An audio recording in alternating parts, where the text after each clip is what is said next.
Back on the Kalamazoo bandsaw, it's been sitting here for a couple of days, I guess. Yeah, 2 days? Yeah, 2 days.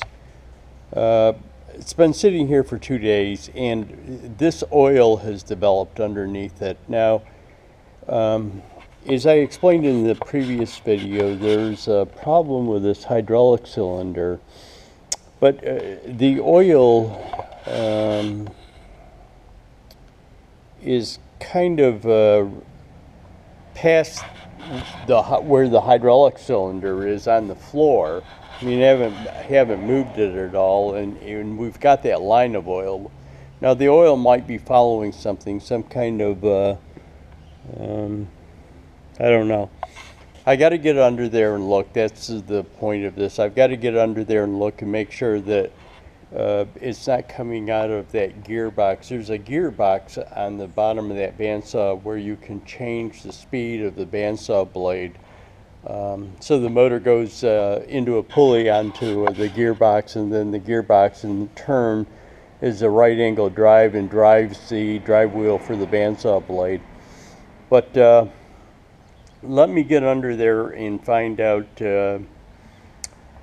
try and determine where that oil is coming from. When I get under there, I also want to see how I can get that hydraulic cylinder off to get rebuilt parts for it, or maybe take it to a hydraulic cylinder shop and have it rebuilt. But anyways, I'll check that out. One of the things I wanted to add about that oil is that when I picked this machine up, when I looked at this machine in that shop where the shaper came from, there was no oil under it, nor was there any oil on my trailer when I got home after it being on there for a couple of days. So this oil has only developed since I started moving it around. In other words, lifting that the bandsaw up and down. It's only started since then. Again, there was no oil on my trailer, nor did I notice any on the floor in the shop where I picked it up from. So yeah, my first thought is that it has something to do with that hydraulic cylinder, but let me get under it and I'll bring you back and let you know exactly what's going on. And back on the bandsaw, and here's what I've kind of determined is that that oil was coming out of the gearbox when it was tipped up onto this thing. That's where the shaft goes into it. It's probably not a big deal. Probably made well before O-ring, so it's not an O-ring in there, but it's probably some kind of a packing that goes around that shaft. I'll just pull it out and figure out what I need to get for it. Okay, so I got the cylinder off of the Kalamazoo. Yeah, I think I'm just going to take it down to them and see. There actually might not be anything wrong with it. It might just need fluid. But I'm going to take it down to them and have them look at it, see if it's any good or if it can be fixed or if they can fix it. The other thing I did was I took that pan off of there that holds the coolant or lubricating oil that it drips down into. I'm going to clean. There's a bunch of pieces. I'm not even sure if all of these things go to this screen and stuff. I'm going to take it out back, dump it out. It's got a bunch of stuff in the bottom of it. Dump it out, maybe power wash it off, and just get it cleaned up. Maybe try and straighten it out a little bit more too. Then probably throw a coat of paint on it, as I will the rest of the thing before I do it. I'm not going to get into detail like the drill press that I'm going to be painting, but before I put it in service, I'll probably just throw a coat of paint on it as long as I've got it apart. Just a quick update on this cylinder. This is that cylinder out of the Kalamazoo, and I called my go-to hydraulic place, and they don't actually repair cylinders. All they do is provide parts for hydraulic cylinders, hoses, stuff like that. I called a hydraulic cylinder repair place here in Buffalo, and let me just say that I only called the one so far.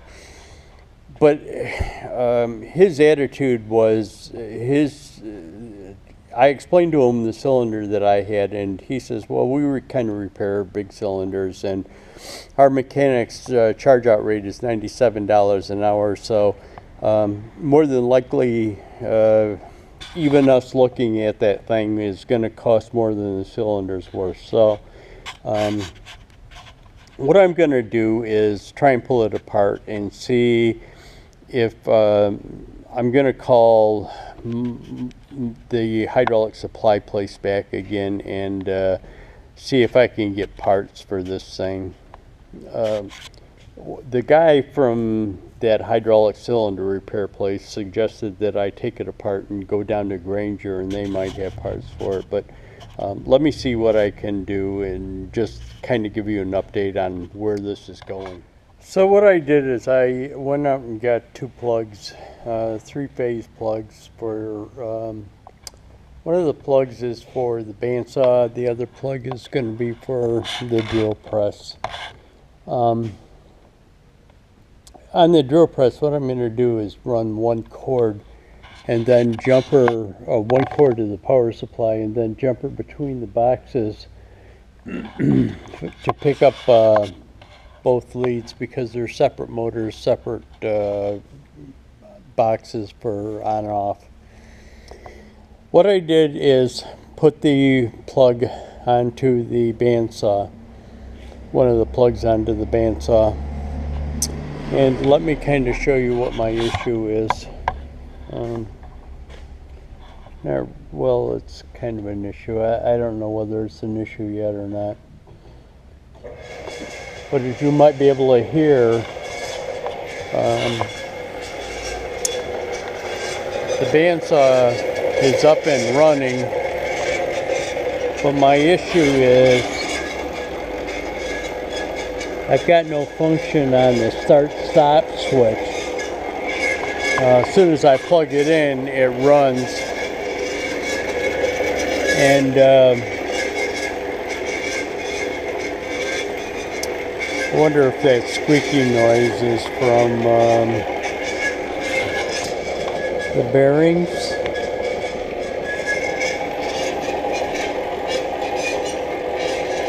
Or it's just a blade going around there. Hang on one second. What I did is grab some WD-40.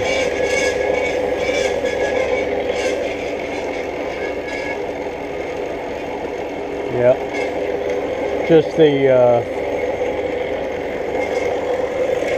Just the blade.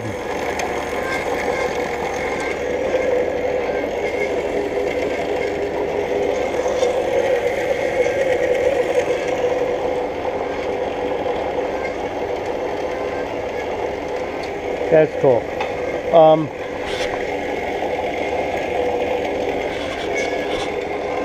I don't even remember where I was before I got to the squeaky thing. So what I'm going to have to do is tear this apart and see. I do know that up under here, right in here, there's a transformer. Got a 110 plug there, and it goes into this box.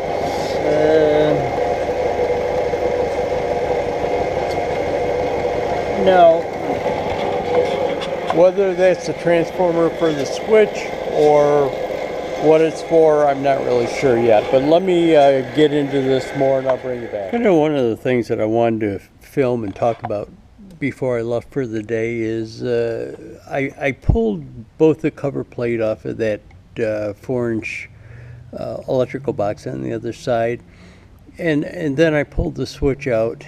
One of the things I want to show you is they had a little bracket here, piece of curled steel, and what it did is aligned with the stop button. So when this thing came down, it would actually turn that stop. Let me, when I come back here, either tomorrow or the next day, I will, what I'll do is I'll throw a meter on this thing and make sure that I'm getting power while the thing is running back to the switch. So, but I'll bring you back. Okay, back kind of on the bandsaw stuff. This is that hydraulic cylinder that lets the arm of the bandsaw down, and it allows you to adjust the rate of it coming down for the cut. Now, in a previous video, I had talked about it not working, and then I had taken it off, and I was going to call a hydraulic place and have it checked out. And their charge out rate was outrageous. But then, after thinking about it,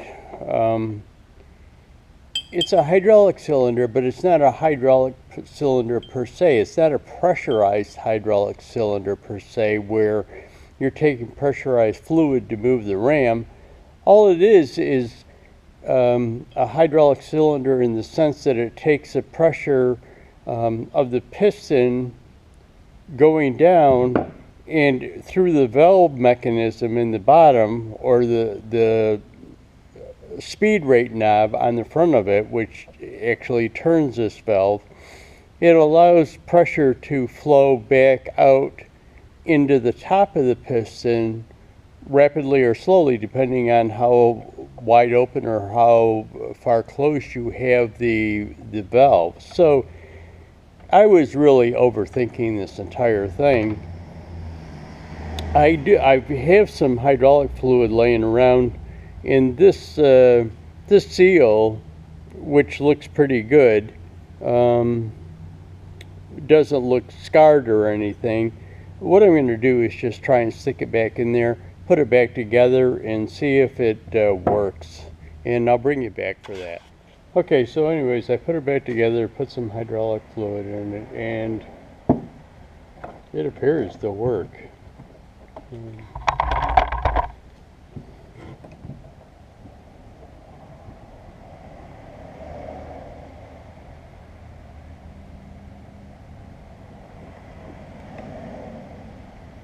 So let me put it back on the bandsaw and see what happens. Okay, so here's the bandsaw with that cylinder back on, and I've got it working. If I open it, as you can see, it's coming down. Open a little more, it comes down a little faster. Close it. Got it. So it's working.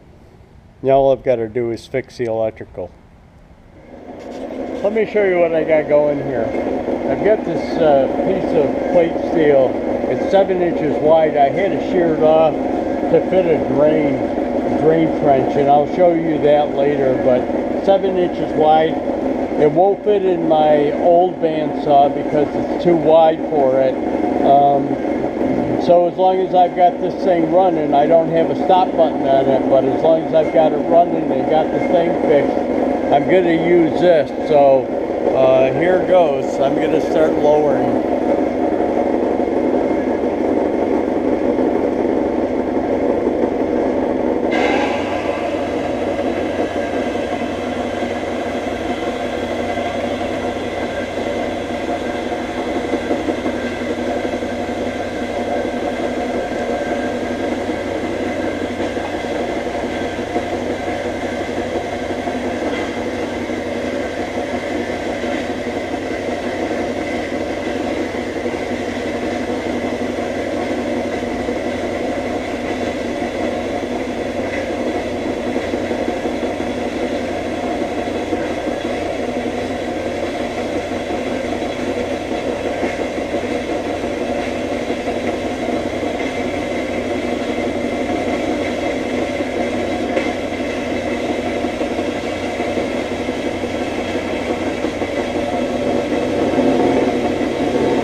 Seems that they'd be cutting fairly good.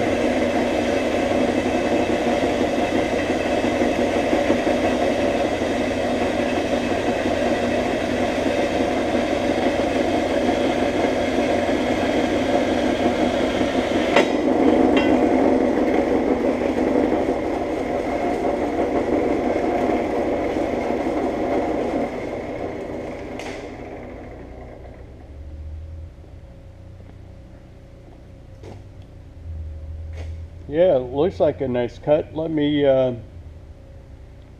shut you off. What I'm going to do is put a square on it and make sure, see that it's square. Hopefully I can show you this.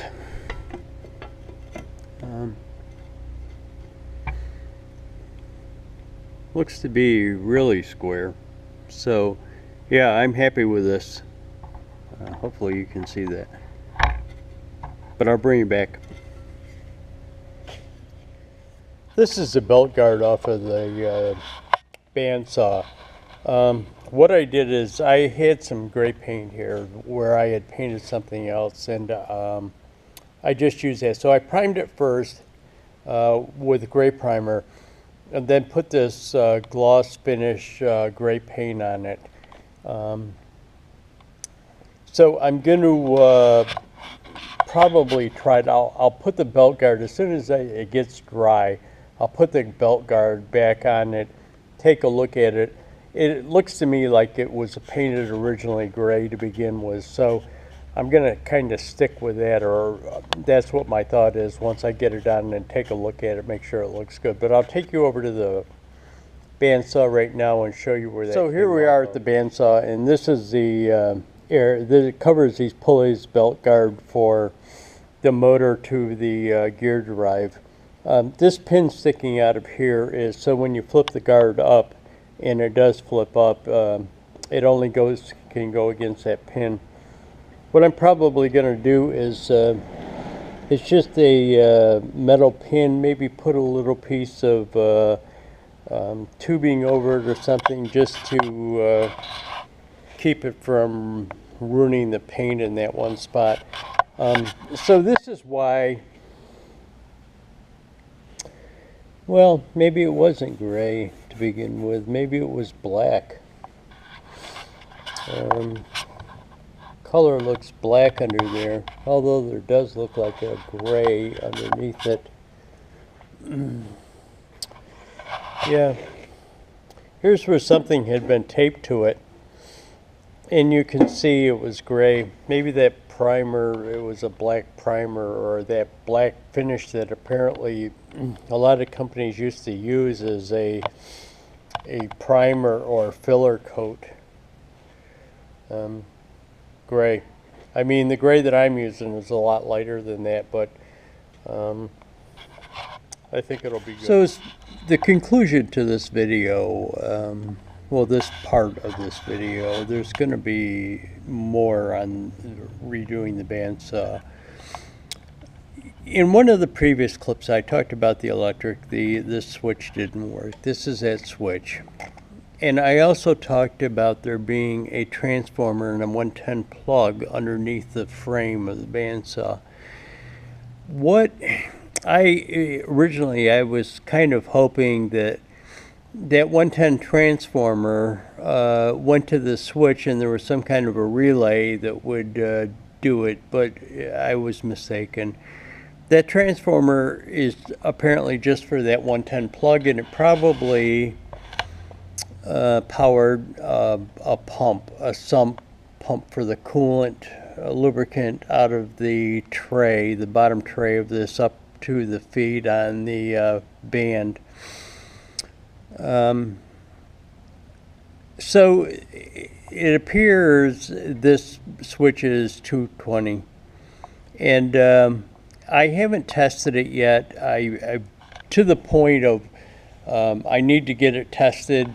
You know, I was trying to make sure it ran, and then I had to actually cut a piece of metal on it because the piece of metal was too wide for my bandsaw. And I actually have never done anything with this switch. So what I've got to do is get a tester, put it on here, see if there's even power going to the switch. Now, originally, I was kind of thinking maybe I had the phases reversed, but that wouldn't be right because the saw is turning in the correct rotation. So the phases are right. Now I'm thinking maybe it's possible that if I It's on normally open, normally closed. It's normally open on one switch, normally closed on another switch. Maybe if I switch them around and have this stop, but then my train of thought was, well, that's probably not right either, because if the normally open, normally closed positions between the two switches were wrong, then the stop button would be start and the start button would be stop. So I'm to the point now where I don't think this switch is powered for some reason. So I've got to get to it, get a tester, figure out what's going on with it. But that'll be in another part of the video on the bandsaw. So this is going to be the final on this part of the bandsaw. Stay tuned for more to come.